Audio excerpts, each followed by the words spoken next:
Assalamu alaikum. Биздин фонд дагы да өз ишин улантууда. Бүгүн 1-июнь.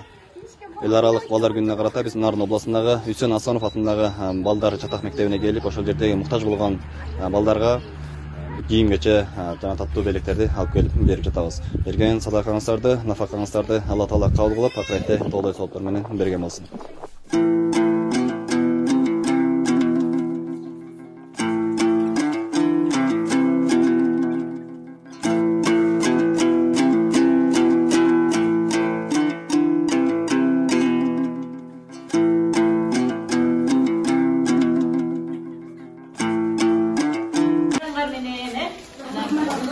Bayramımızda kutluklar gelgen bizge Al Jardam Kayrıldуу фонду sizlerge bayram mane tatlap kettim.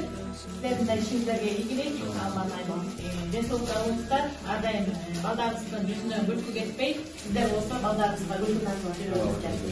Баарыбыз бүгүн жакшы майрамдайбыз, денсаулыктар бололу, ата-энелерибизди сүйүндүк, жакшы эс алып келиңиздер, балдар. Жакшы окуп, жакшы эмгилиңиздер. Эми биздин элибизге, жерибизге жакшы кызмат кылган жигиттерден, мулдардан кыздардан утуптулар. لا